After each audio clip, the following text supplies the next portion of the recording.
not what your country can do for you. Ask what you can do for your country.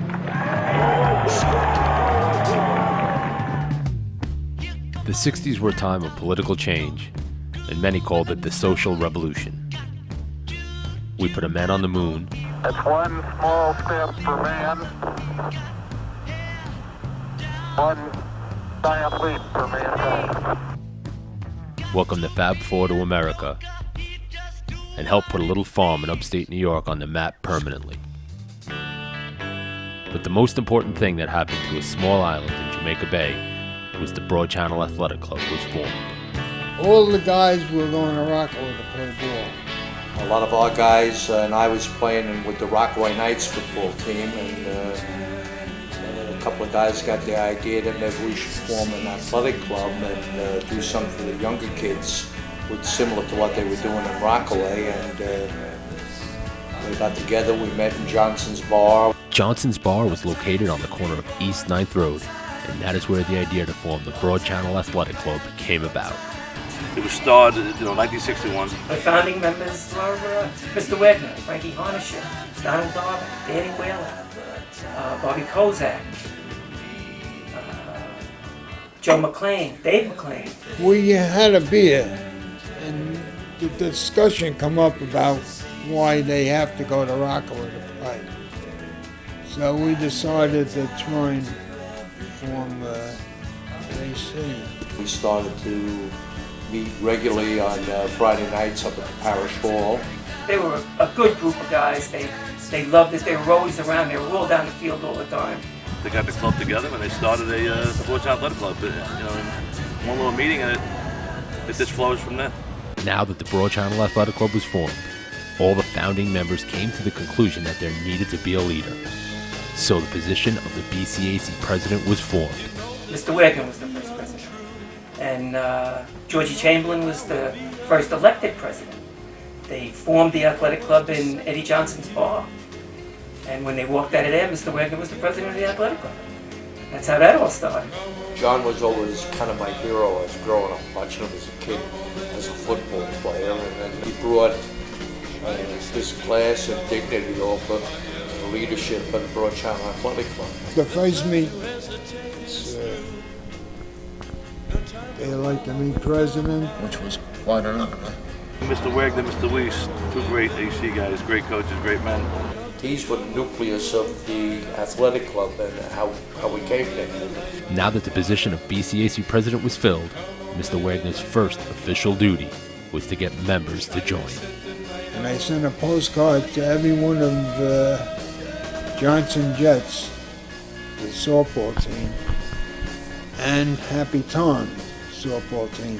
All of Johnson Jets just about showed up, but nobody from Happy Tom's.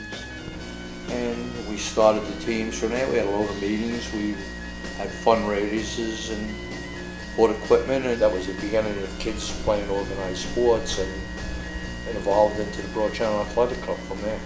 The next big decision the BCAC faced was what would be their official colors. Everything was green and white. Didn't change. Stays green and white.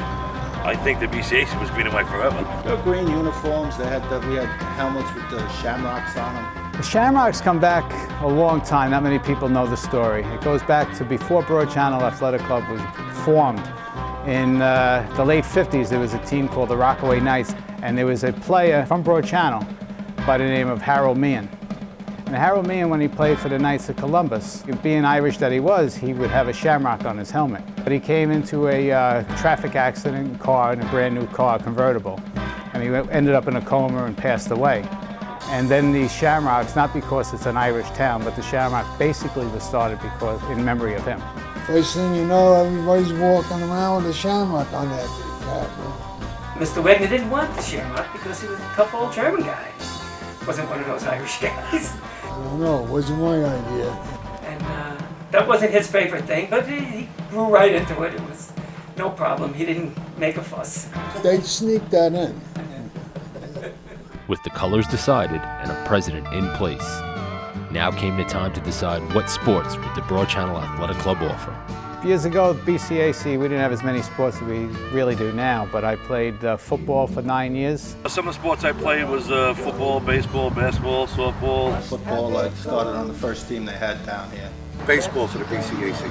Oh, I first got involved with the athletic club probably in the 60s when I started as a peewee cheerleader. I played football, I played basketball.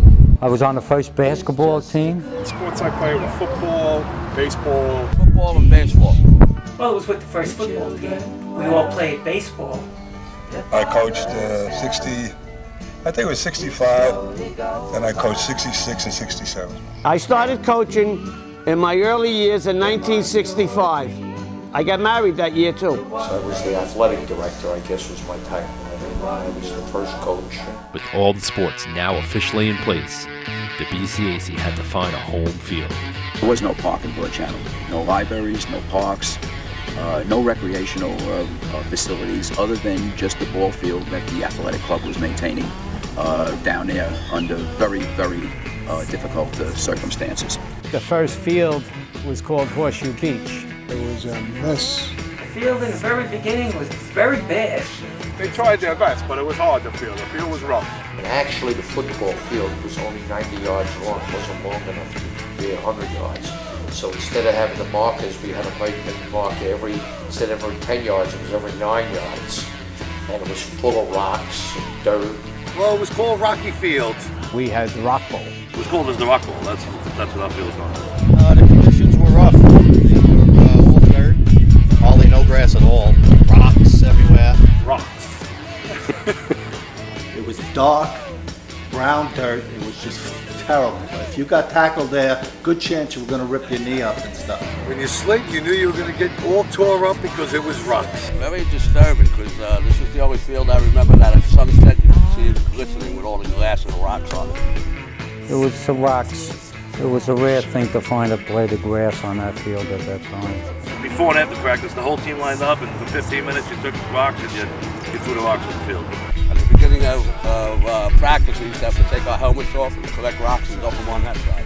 On a Sunday or a Saturday, go out there and pick the rocks up so we could play the games there and hope the tide wasn't up. But right before games, the other teams would look at us like, what the hell's going on here? And the first 50 yards on your left are mud. You sort of run uphill and downhill. And the last 50 yards are beautiful because the tide used to come up to the 50-yard line. If you didn't play certain times of the day, the tide would come up and your game would be washed out. If we had a tide, the right field had to know how to swim. The right field or second base, when the tide came up, the field got smaller, smaller, smaller. It was pretty fun. You just dealt with it. It just didn't seem to be a problem. You moved up, moved back. You moved wherever you had to move. Some kids be standing up to their ankles in water in right field, and it was just a terrible, god-awful field. We practice at 6 o'clock on Tuesdays and Thursday nights. Not like the field that we have today, it's so great. But when it started getting dark, we needed more practice time. And we didn't have no lights, so the parents used to just shine their automobile cars. We used to pull all the cars up and put the lights on. We had to use our cars at nighttime, if you had a car, just so we could practice at nighttime. There was no lights on the field. Yeah, there were lights. They were fun. Car beams. Practiced that night, had to turn the car lights on to practice. It was crazy, you know. We never thought about having lights on the field. We just said, okay, put the lights on in the cars and everything was fine. The very first football game we were supposed to play there, we had a team from Brooklyn who was supposed to come in and play us. They refused to play on the field, and this is after we had worked on it. Despite tough field conditions of the decade, football became the staple of the Broad Channel Athletic Club in the 60s. We never had more than 20 ball players, but we always were competitive and, we always did well. Then we started down there and people started saying, wow, there's real plays. Instead of just, give it to Joey this time and give it to Tommy this time. Now we had real plays. Yeah, I think BAC was pretty strong in the 60s. It was a football town, known as a football town, yes. Couldn't get a jacket unless you played on a football team. That didn't happen. And my father was the only person that could get you the jackets. There was nothing better in any Queens, Brooklyn place ever. Away games, we used to have 200, 300 people. Down in Broad Channel home field, it'd be 500 people. And that's no exaggeration, too. The seniors played here. The place was packed. It was all the way just for playoffs or you know, championship games. It was for every game. It seemed like the whole channel was down there, and the people enjoyed it more than probably as much as we did. 1,000 people there. This was packed. We'd have a big turnout. The crowds were always very vocal. We would be hearing it. If you made a mistake, they'd let you know it. If you did something good, they'd let you know It it. was excellent. They would go to every game. They would bring their cars. We didn't have money to get buses then, and they would follow us to every game. Well, we always had winning seasons. The closest we came to a championship was a minute left in the game. We went to the championship and lost it against New Rockney with 1 minute to go in the game. And I'm still feeling it. We played 500 ball that year. We were very respectable. First year we were 5-5.